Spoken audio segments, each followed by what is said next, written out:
so much for inviting us to join this forum. I decided to do this short 10-minute presentation together with a colleague of mine, which is Amy Schmidt. She's also an ecologist.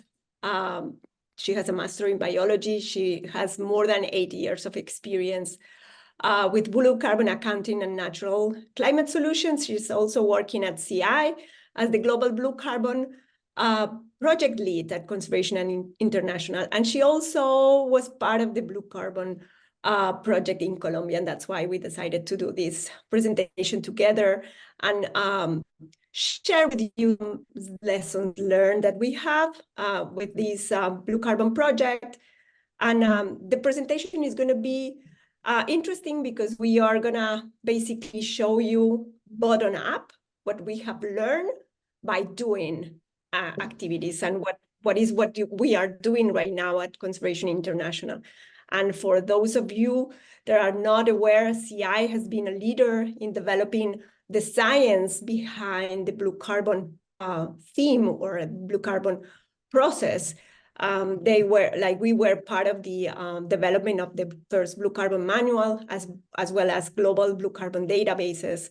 And we are leaders and part of many global alliances like the Global Mangrove Alliance, the Blue Carbon Initiative, the International Partnership for Blue Carbon, the IPBC, etc.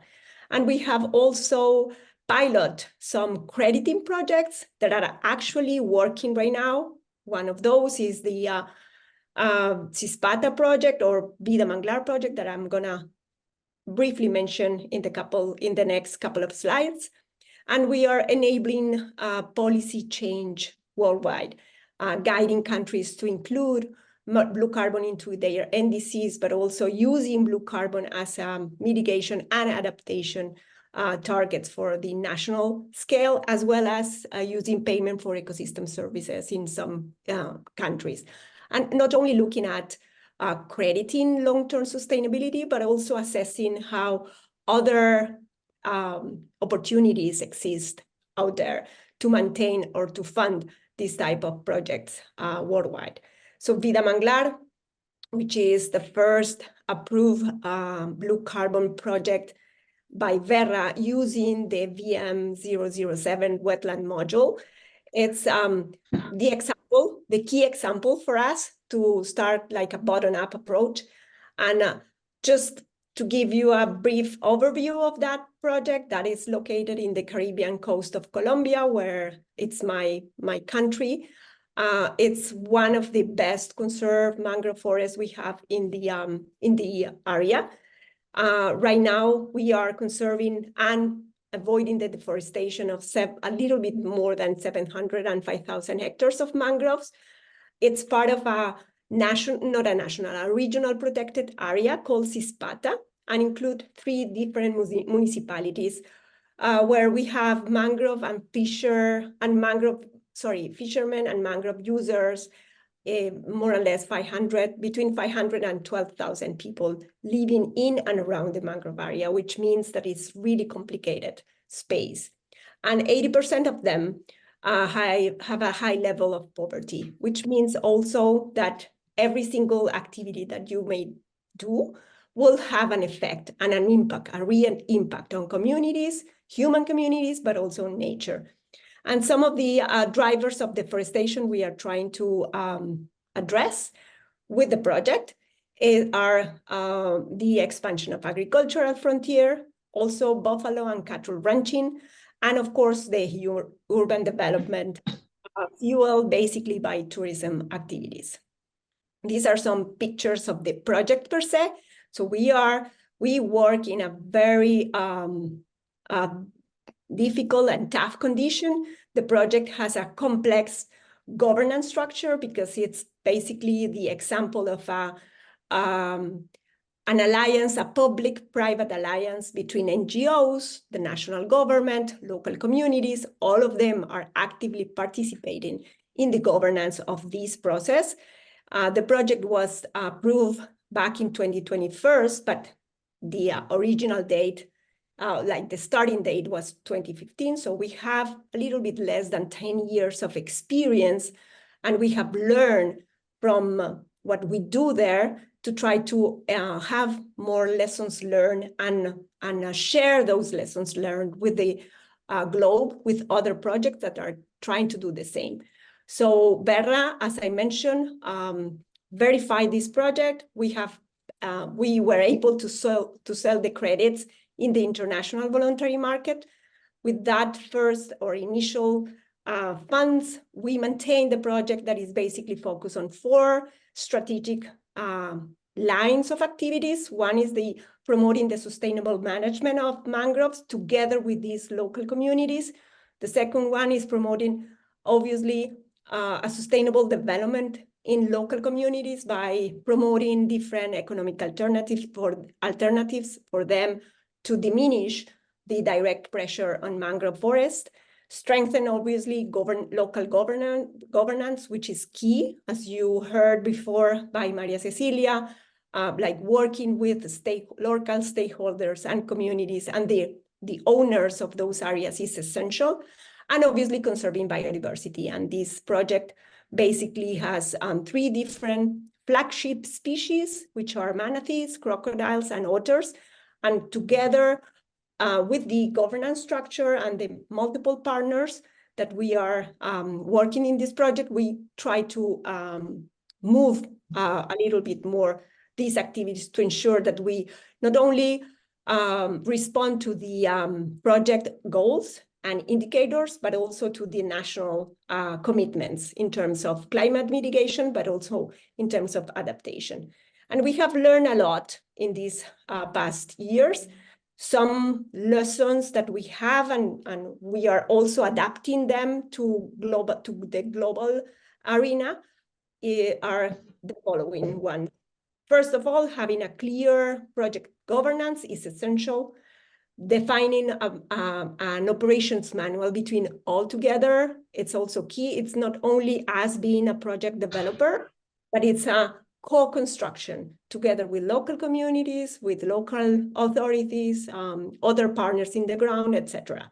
Having a benefit sharing mechanisms constructed not from the beginning, but together with everybody once the project is designed is essential as well. So that is something key for everybody else to understand, and have an effective communication, constant communication with all the partners is one of the main keys of success in this project, as well as having safeguard plans and social and environmental safeguards plans, which are being adapted and implemented on a yearly basis. That has been one of my personal nightmares.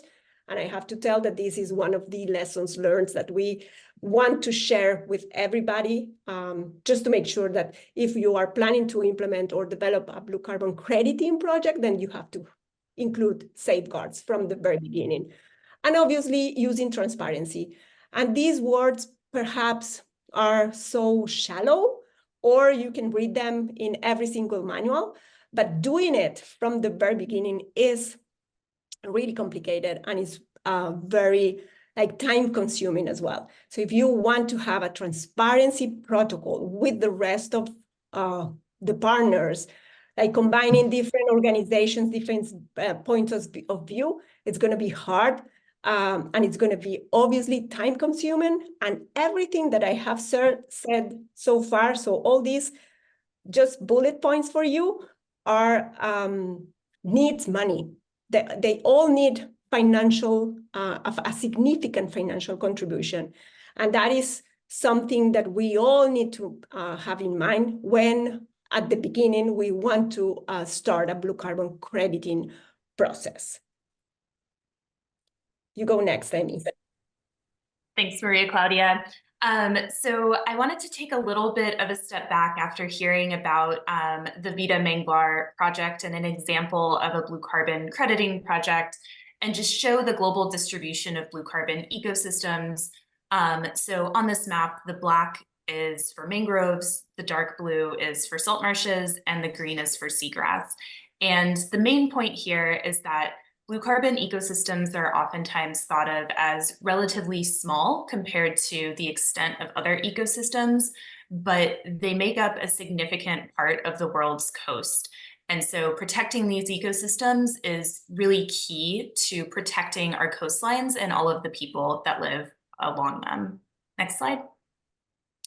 So at CI, we've been working first to develop the Vida Manglar project in Colombia, but now we've been working around the world to replicate and develop other high quality blue carbon projects. So we recognize that there is this global need to protect, restore, and better manage our blue carbon ecosystems, and blue carbon crediting projects are one way to do this. And for high quality projects, we do this by safeguarding nature, empowering and involving people within the project development and implementation process, employing the best available information, including the best available science, and also local and traditional knowledge for our project data collection, and operating locally and contextually. So what works in Colombia might not work in Kenya or in New Zealand, for example. Additionally, as Maria Claudia was mentioning, these projects require a lot of investment and a lot of money for them to run successfully. And so mobilizing high integrity capital and high integrity investments is a really important component of a high quality blue carbon project. Next. And so as we've been doing this, we've seen a number of challenges for blue carbon project development. So the first is scale. Many blue carbon ecosystems are relatively small compared to other types of ecosystems that have been successful with carbon crediting project development. Oftentimes they occupy only a narrow strip of coastline, and so there's only so much ecosystem that you can include in a project. These ecosystems are also connected with tidal flow by nature. And so some of the impacts that we see on them may not be from activities that are happening directly to the ecosystem, like cutting or deforestation. And so it can make it more challenging to fully address some of the drivers of ecosystem conversion or degradation that may be happening upstream, like pollution or increased sedimentation. Additionally, there is a strong need for some of the enabling conditions that Maria Cecilia talked about. And in some locations, these just don't exist yet. Thank you so much. That's such a critical point. We're coming close to the end. So do you have a wrap-up slide? This has been amazing. Yes, I have one more wrap-up slide, which I can go to now. Thank you. But basically just wanted to wrap up to say the title of this presentation was whether blue carbon crediting is a myth or a reality. And blue carbon crediting is kind of one tool in our toolbox for the type of action that we need, but it's not the only tool that we need to use in order to get to the scale of global action that we need. And so in addition to crediting, we need non-crediting projects on the ground. We also need national and international policy, global alliances, and initiatives to help advance these activities to the scale that we need to see them at.